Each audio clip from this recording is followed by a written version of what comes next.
ಬಾಲ್ಯದ ಚೇತನ್ ಕರ್ನಾಟಕ ನೋಡ್ತಾ ಇದ್ದಿದ್ದ ರೀತಿ ಏನು, ಹೇಗೆ? ನನಗೆ ಚಿಕ್ಕ ವಯಸ್ಸಿನಲ್ಲಿದ್ದಾಗ ನನಗೆ ಎಕ್ಸ್ಪೋಜರ್ ಇದ್ದಿದ್ದು ಮನೆಯಲ್ಲಿ.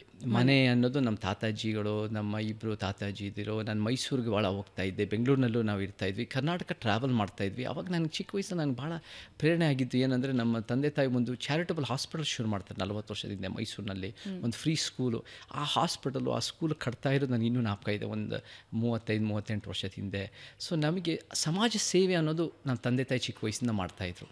ಅವರು ಅಮೇರಿಕಾದಲ್ಲಿ ಡಾಕ್ಟರ್ಸು, ಬಟ್ ಇಲ್ಲಿ ಬಂದು ಸೇವೆ ಮಾಡ್ತಾಯಿದ್ರು. ಜನ ಹೇಳ್ತಾರೆ, ನೀವು ತಂದೆ ತಾಯಿ ಏನು ಹೇಳ್ಕೊಡ್ತಾರೆ ಅನ್ನೋಕ್ಕಿಂತ ಅವ್ರು ಮಾಡಿ ತೋರಿಸೋದನ್ನು ನಾವು ಮಕ್ಕಳು ಕಲಿತಾರೆ.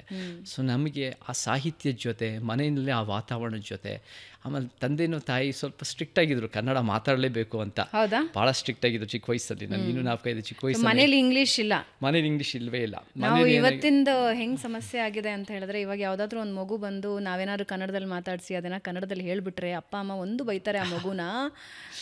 How can you talk in Kannada, speak in English ಅಂತ ಬೈತಿರ್ತಾರೆ. ಹಂಗಲ್ಲ. ಮತ್ತೆ ನಮಗೆ ಆ್ಯಕ್ಚುಲಿ ಏನು ಹೇಳ್ತಾ ಇದ್ರು ಅಪ್ಪ ಅಂದರೆ, ಅದು ಒಂಥರ ಹಾಸ್ಯ ಆಗೋ, ಅದು ಸೀರಿಯಸ್ ಆಗೋ, ಇಲ್ಲಪ್ಪ ನೀನು ಕನ್ನಡ ಮಾತಾಡಿಲ್ಲ ಅಂದರೆ ಮನೇಲಿ ಊಟಕ್ಕಾಗಲ್ಲಪ್ಪ, ನೀನು ರಾತ್ರಿ ಹಂಗೆ ಮಲ್ಕೋ ಅಂತ. ಹೌದಾ? ಅಂತ ಸ್ವಲ್ಪ ಸ್ಟ್ರಿಕ್ಟ್ ಆಗಿದ್ದು. ಯಾಕಂದ್ರೆ ಏನಾಗುತ್ತೆ ಅಂದರೆ, ಚಿಕ್ಕ ವಯಸ್ಸಿನಲ್ಲಿ ಮನೇಲೇ ಇದ್ದರೆ ನೀವು ಕನ್ನಡ ಮಾತಾಡೋಕ್ಕೆ ಶುರು ಮಾಡ್ತೀರಾ. ಸ್ಕೂಲ್ಗೆ ಹೋಗಿದ ತಕ್ಷಣ ಇಂಗ್ಲೀಷ್ ಮಾತಾಡೋದು ಜಾಸ್ತಿ, ಎಲ್ಲರೂ ಇಂಗ್ಲೀಷೇ ಮಾತಾಡೋದು. ಆಮೇಲೆ ನಾವು ಕೂಡ ವೈಟ್ ಅಲ್ಲದೆ ಇರೋ ಸಮಾಜ, ನಾವು ಕೂಡ ಅಲ್ಲಿ ಬಹುಸಂಖ್ಯಾತರ ಧರ್ಮ ಅಲ್ಲದೆ ಇರೋದು, ಒಂದು ರೀತಿ ಧಾರ್ಮಿಕವಾಗಿ ನಾವು ಕೂಡ ಬೇರೆ ಭಾಷೆ, ನಮ್ಮ ಹೆಸರುಗಳು ಬೇರೆ ಥರ ಇರುತ್ತೆ, ನಮ್ಮ ಊಟನೂ ಬೇರೆ ಥರ ಇರುತ್ತೆ. ಸೊ ಇದೆಲ್ಲ ಇರುವಾಗ ನಾನು ಅದನ್ನು ರಿಜೆಕ್ಟ್ ಮಾಡೋದು ಚಿಕ್ಕ ಮಕ್ಕಳು ಸಹಜ ಆಗಿರುತ್ತೆ. ಬಟ್ ನಮಗೆ ನಮ್ಮ ತಂದೆ ತಾಯಿ ಇಲ್ಲ, ನೀನು ಕನ್ನಡ ಮಾತಾಡಲೇಬೇಕು. ಆಮೇಲೆ ಏಕಪಾತ್ರ ಅಭಿನಯ ಆಗಿರ್ಬೋದು, ಕಥೆಗಳು ಹೇಳೋದಾಗಿರ್ಬೋದು, ನಮ್ಮ ಸಾಹಿತ್ಯ ಸಾಂಸ್ಕೃತಿಕ ಪ್ರಪಂಚ ಆಗಿರ್ಬೋದು, ಇದೆಲ್ಲ ಭಾಳ ಒಂದು ರೀತಿ ಜಾನಪದ ಹಾಡುಗಳು ಹೇಳೋದಾಗಿರ್ಬೋದು, ಇದೆಲ್ಲ ನಮ್ಗೆ ಹೇಳ್ಕೊಡ್ತಾ ನನಗೂ ಕೂಡ ಕನ್ನಡತನ ಅನ್ನೋದು ನನಗೆ ಜಾಸ್ತಿ ಇದೆ ಹೊರತು ಅಮೇರಿಕತನಕ್ಕಿಂತ ಅಮೇರಿಕನ್ನಡ ಅನ್ನೋಕ್ಕಿಂತ ಬರೀ ಕನ್ನಡತನ ನಮಗೆ ಜಾಸ್ತಿ ಇತ್ತು, ಒಲವಿತ್ತು. ಸೊ ಆ ಕಡೆ ಈ ಕಡೆ ಬಂದು ಇಲ್ಲಿ ಸೇವೆ ಮಾಡಬೇಕು ಅಂತ ನನಗೆ ಬರೋಕ್ಕೆ ಅವಕಾಶ ಸಿಕ್ತು. ಅಮೇರಿಕಾದಲ್ಲಿ ಹಬ್ಬ ಹರಿದಿನಗಳು, ಪೂಜೆ ಪುನಸ್ಕಾರಗಳು ಒಟ್ಟೊಟ್ಟಿಗೆ ಸೇರ್ತಿದ್ರ ಕನ್ನಡಿಗರೆಲ್ಲ? ಅಂದರೆ ಕನ್ನಡ ಕೂಟ ಅಂತ ಇತ್ತು ಶಿಕಾಗೋನಲ್ಲಿ. ಅಲ್ಲಿ ನಾನು ವರ್ಷ ರೆಗ್ಯುಲರ್ ಆಗಿ ಅಲ್ಲಿ ಬೇರೆ ಬೇರೆ ಒಂದು ಹಬ್ಬದ ಸಂದರ್ಭದಲ್ಲಿ ಅವರು ಒಂದು ಕಾರ್ಯಕ್ರಮಗಳು ಆಯೋಜನೆ ಮಾಡ್ತಾಯಿದ್ರು. ಆವಾಗ ನಾನು ಚಿಕ್ಕ ವಯಸ್ಸಲ್ಲಿ, ನನಗೆ 4 ವರ್ಷದ ಹುಡುಗ ಆಗಿದ್ದಾಗ ಏಕಪಾತ್ರ ಅಭಿನಯ ಬಬ್ರುವಾಹನ ಮಾಡ್ತಾಯಿದ್ದೆ. ಸೊ ನಾನು ಎಲ್ಲರೂ ಬಬ್ರುವಾಹನ ಅಂತ ಕರೆಯೋರು. ಆಮೇಲೆ ನಾನು ಹೋಗ್ತಾ ಹಿರಣ್ಯಕಶಿಪು ಪ್ರಹ್ಲಾದ ಶುರು ಮಾಡಿದೆ. ಸೊ ನನ್ನ ಪ್ರಹ್ಲಾದ್ ಅಂತ ಕರೆಯೋರು. ಆಮೇಲೆ ನನಗೆ ಕರ್ಣನ ಪಾತ್ರಗಳು ಮಾಡ್ತಾಯಿದ್ದೆ, ಕರ್ಣ ಕುಂತಿ. ಸೊ ನನಗೆ ಈ ಥರದ್ದೆಲ್ಲ ಮಾಡ್ತಾಯಿದ್ದೆ. ನನಗೆ ಕಾಲೇಜ್ನಲ್ಲೂ ಮಹಾಭಾರತ ರಾಮಾಯಣ ಕ್ಲಾಸಸ್ ನಾನೇ ಹೇಳ್ಕೊಡ್ತಾ ಇದ್ದೆ ಎಷ್ಟೋ.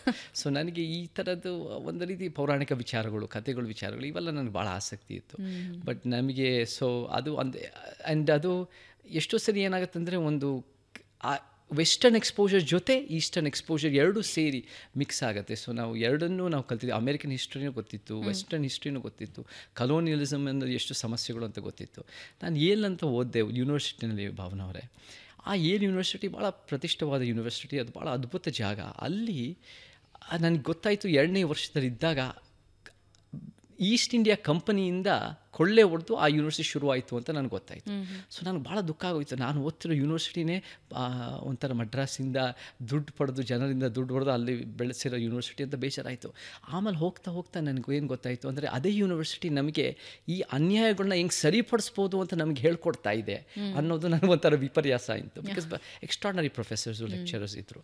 ನಿಜವಾಗ್ಲೂ ಹೇಳಬೇಕಂದ್ರೆ ಭಾವನವರೇ, ಭಾರತದ ಬಗ್ಗೆ ನಾವು ತಿಳ್ಕೊಬೇಕು ಅಂದರೆ ಅದು ದುರಂತ ಅನ್ನೋದು, ವಿಪರ್ಯಾಸನೋ, ನಾವು ಇಂಡಿಯಾಗಿಂತ ನಾವು ಫಾರಿನ್ಗೆ ಹೋಗಿ ಭಾರತದ ಬಗ್ಗೆ ಕಲಿಬೇಕಾಗಿ ಬಂದಿರೋ ಪರಿಸ್ಥಿತಿ ಇದೆ. ಸೊ ನಮಗೆ ಭಾರತಕ್ಕೆ ವ್ಯತ್ಯಾಸ ಏನು? ವ್ಯತ್ಯಾಸ ಅಂದರೆ ಫಾರಿನ್ ಯೂನಿವರ್ಸಿಟಿಗಳಲ್ಲಿ ಭಾಳ ಒಳ್ಳೆ ಸ್ಕಾಲರ್ಶಿಪ್ ಇದೆ ಅಬೌಟ್ ಸೌತ್ ಏಷ್ಯಾದ ಬಗ್ಗೆ. ನೀವು ಬಾಬಾ ಸಾಹೇಬ್ ಅಂಬೇಡ್ಕರ್ ನೋಡಿ, ಅವರೆಲ್ಲ ಫಾರಿನ್ ಓದಿ ಎಷ್ಟೋ ನಮಗೆ ಇಂಡಿಯನ್ ಸೊಸೈಟಿ ಬಗ್ಗೆ ಕಲ್ತ್ಕೊಳ್ಳೋಕೆ ಅವ್ರಿಗೆ ಅವಕಾಶ ಸಿಕ್ತು. ನಮ್ಮ ಯೂನಿವರ್ಸಿಟಿ, ಯೂನಿವರ್ಸಿಟಿ, ಕೊಲಂಬಿಯಾ ಯೂನಿವರ್ಸಿಟಿ, ಬಾಬಾ ಸಾಹೇಬ್ರು ಓದಿದ ಯೂನಿವರ್ಸಿಟಿ, ಇವರೆಲ್ಲ ಟಾಪ್ 10 ಇನ್ ದ ವರ್ಲ್ಡ್ ಅಂತ ರೇಟಿಂಗ್ ಕೊಡ್ತಾರೆ. ನಮ್ಮ ಎಕ್ಸ್ಟ್ರಾರ್ಡಿನರಿ ಯೂನಿವರ್ಸಿಟಿ JNU ಆಗಿದ್ದು ಕೂಡ, ಜವಾಹರ್ಲಾಲ್ ನೆಹರು ಯೂನಿವರ್ಸಿಟಿ, ಅದು ಇವಾಗ 580th ಇನ್ ದ ವರ್ಲ್ಡ್ ಅಂತ ರ್ಯಾಂಕಿಂಗ್ ಇದೆ. ನಮಗೆ ಆರ್ಟ್ಸ್ಗೆ ನಾವು ಜಾಸ್ತಿ ಎಂಫಸಿಸ್ ಕೊಡಲ್ಲ. ಹಿಸ್ಟ್ರಿ, ಆರ್ಟ್ಸು, ಸಮಾಜಶಾಸ್ತ್ರ, ಮಾನವಶಾಸ್ತ್ರ, ಅರ್ಥಶಾಸ್ತ್ರ, ಸಾಹಿತ್ಯ, ಈ ಆರ್ಟ್ಸನ್ನು ಓದಿಲ್ಲ ಅಂದರೆ ಭಾವನವರೇ ನಮ್ಮ ಕಲ್ಪನಾ ಶಕ್ತಿ ಬೆಳೆಯಲ್ಲ. ನಮಗೆ ಸಮಾಜದ ಸಮಸ್ಯೆಗಳಿಗೆ ನಮಗೆ ಪರಿಹಾರ ಕೊಡೋಕ್ಕಾಗಲ್ಲ. ನಾನು ನಿಜವಾಗ್ಲೂ ಹೇಳ್ತೀನಿ, ಭಾಳ ಜನ ಬುದ್ಧಿವಂತರಿದ್ದಾರೆ ನಮ್ಮ ಸಮಾಜದಲ್ಲಿ, ಭಾರತದಲ್ಲಿ ಭಾಳ ಜನ ಬುದ್ಧಿವಂತರಿದ್ದಾರೆ. ಅವರು ಮ್ಯಾಥ್ಸು, ಸೈನ್ಸು ಅದೆಲ್ಲ ಓದ್ತಾರೆ, ಅವರೆಲ್ಲ ಎಕ್ಸ್ಟ್ರಾರ್ಡನರಿ ಜಾಬ್ ತೊಗೊತಾರೆ, ಒಳ್ಳೆ ಸಂಬಳ ತೊಗೊತಾರೆ. ಬಟ್ ನಿಜವಾಗ್ಲೂ ದೇಶ ನಿರ್ಮಾಣ ಮಾಡೋರು ಯಾರು ಅಂದರೆ ಆರ್ಟ್ಸ್ ಸ್ಟೂಡೆಂಟ್ಸೇ. ಸೊ ಅಂಥದ್ರಲ್ಲಿ ನಮಗೆ ಬಾಬಾ ಸಾಹೇಬ್ ಅಂಬೇಡ್ಕರ್ ಅಂಥವ್ರ ಮಾದರಿ. ಸೊ ನಾವು ಆರ್ಟ್ಸ್ ಓದೋದು ಭಾಳ ಮುಖ್ಯ. Indian education system must emphasise arts. ಇಲ್ಲಾಂದರೆ ನಮ್ಮ ದೇಶಕ್ಕೆ ಜಾಸ್ತಿ ಬೆಳವಣಿಗೆಗೆ ನಾವು ಅಡ್ಡ ಬರ್ತೀವಿ. ಚೇತನ್ ಅವರೇ, ಇಂಡಿಯನ್ ಹಿಸ್ಟ್ರಿ ತಿಳ್ಕೊಬೇಕು ಅಂದರೆ ವಿದೇಶದಲ್ಲಿ ತಿಳ್ಕೊಬೇಕು ಅನ್ನೋ ಮಾತು ಹೇಳ್ತಾ ಇದ್ರಿ. ಹಾಗೆ ಬಹಳಷ್ಟು ಜನ ಏನು ಹೇಳ್ತಾರೆ ಅಂದರೆ ಭಾರತದ ಇತಿಹಾಸ ಇದೆಯಲ್ಲ, ಅದು ತಿರುಚಿದ ಇತಿಹಾಸ. ಆಯಾಯ ಕಾಲಘಟ್ಟಕ್ಕೆ ಆಯಾಯ ಜನರಿಗೆ ತಕ್ಕ ಹಾಗೆ ಇತಿಹಾಸನ ತಿರುಚಿದ್ದಾರೆ ಅಂತ. Due agri?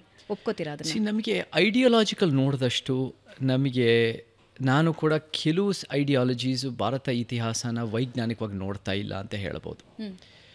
ಕೆಲವು ಐಡಿಯಾಲಜೀಸ್ಗಳು ಅದು ನಾನು ಯೂಶ್ವಲಿ 4 ಐಡಿಯಾಲಜೀಸ್ ಅಂತ ಹೇಳಿದ್ದೀನಿ. ಒಂದು right wing, centre wing, left wing ಮತ್ತು ನಮ್ಮದೇ ಆದ ಒಂದು ಟ್ರೂತ್ ವಿಂಗು. ಈ ರೈಟ್ ವಿಂಗು ಮತ್ತು ಈ ಸೆಂಟರ್ ವಿಂಗ್ ಅಂದರೆ ಯಥಾಸ್ಥಿತಿ. ಯಥಾಸ್ಥಿತಿ ಅಂದರೆ ಸಮಾಜ ಅವ್ರು ಹೇಳ್ತಾರಲ್ಲ, ಸರ್ವ ಜನಾಂಗದ ಶಾಂತಿಯ ತೋಟ. ನಮ್ಮ ಪ್ರಕಾರ ಅನ್ಯಾಯ ಇರುವಾಗ ಶಾಂತಿ ಇರಲ್ಲ. ಸೊ ಈ ಯಥಾಸ್ಥಿತಿ ಕಾಪಾಡೋದ್ರಿಂದ ನಮಗೇನು ಪ್ರಯೋಜನ ಇಲ್ಲ. ಆಳುವ ಶಕ್ತಿಗಳೇ ಬೆಳೀತಾ ಇರ್ತಾರೆ. ಅವರೇ ಒಂದು ವ್ಯವಸ್ಥೆ ಹೆಂಗಿದೆಯೋ ಅದನ್ನು ಉಳಿಸೋದು ಅಂದರೆ ಅದರಿಂದ ಏನೋ ಒಂದು ಪರಿವರ್ತನೆ ಇಲ್ಲ. ಈ ಒಂದು ಪರಿವರ್ತನೆಗೋಸ್ಕರ ನಿಂತಿರೋ ಸಿದ್ಧಾಂತಗಳು ರೈಟ್ ವಿಂಗು ಅವ್ರದ್ದೇ ಆದ ರೀತಿಯಲ್ಲಿ ಇತಿಹಾಸ ನೋಡ್ತಾರೆ. ಹೆಚ್ಚಾಗಿ ಅವ್ರು ಹೇಗೆ ನೋಡ್ತಾರೆ ಅಂದರೆ 850 ಅಥವಾ 1000 ವರ್ಷಗಳಿಂದ ಈ ಒಂದು ಮುಸ್ಲಿಂ ಇನ್ವೇಡರ್ಸ್ ಬಂದು ಮತ್ತು ಒಂದು ರೀತಿ ಅಗ್ರೆಸಿವ್ ಇಸ್ಲಾಂ ಬಂದು ಎಷ್ಟೋ ಒಂದು ಧ್ವಂಸ ಮಾಡಿದೆ, ನಮ್ಮ ಮೇಲೆ ಹಿಂದೂಗಳು ಅಥವಾ ಇಲ್ಲಿರೋ ಜನರ ಮೇಲೆ ಅತ್ಯಾಚಾರ ಮಾಡಿ ಧ್ವಂಸ ಮಾಡಿ ಅಂತ ಬೇರೆ ಬೇರೆ ಥರ ರೂಪಿಸ್ತಾರೆ. ಅದು ಸಂಪೂರ್ಣವಾಗಿ ತಪ್ಪಲ್ಲ. ಅದರಲ್ಲೂ ಕೂಡ ಕೆಲವು ವಿಚಾರಗಳು ಸತ್ಯ ಇರುತ್ತೆ, ಕೆಲವು ವಿಚಾರಗಳು ಪೊಲಿಟಿಕಲ್ ಬೆನಿಫಿಟ್ ಆಗಿ ತಿರ್ಚಲ್ಪಟ್ಟಿರ್ತಾರೆ. ಬಟ್ ಅದು ಎಂಟೈರ್ ಹಿಸ್ಟ್ರಿ ಆಗಲ್ಲ, ಅದು ಸಂಪೂರ್ಣವಾದ ಇತಿಹಾಸ ಆಗಲ್ಲ. ಅದು ಒಂಥರ ಸಿಂಪ್ಲಿಸ್ಟಿಕ್ ಆಗಿ ನೋಡಿ ಒಂದು ರೀತಿ ಅದು ಒಂಥರ ರೀಡಿಂಗ್ ಹಿಸ್ಟ್ರಿ ಬ್ಯಾಕ್ವರ್ಡ್ ಅಂತ ಹೇಳ್ತೀವಿ.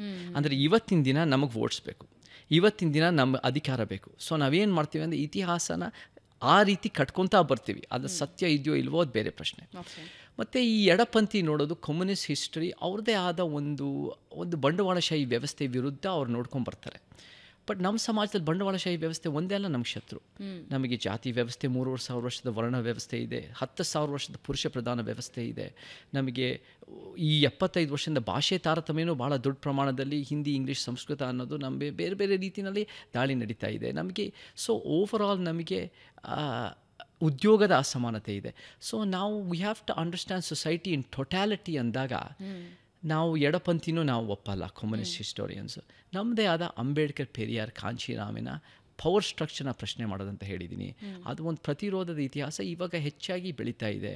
ಇವಾಗೂ ಕೂಡ ನಮಗೆ ಫಾರ್ ಎಕ್ಸಾಂಪಲ್ ವೆಸ್ಟರ್ನ್ ಯೂನಿವರ್ಸಿಟೀಸ್ನಲ್ಲಿ ಗಾಂಧಿ ಮತ್ತು ಅಂಬೇಡ್ಕರ್ ಇಬ್ಬರೂ ಈ ಬ್ಲ್ಯಾಕ್ ಸ್ಟೂಡೆಂಟ್ಸ್, ವೈಟ್ ಸ್ಟೂಡೆಂಟ್ಸ್ ಮುಂದೆ ಇಟ್ಟಾಗ ಅವ್ರಿಗೇನು ಬಯಸ್ ಇರಲ್ಲ.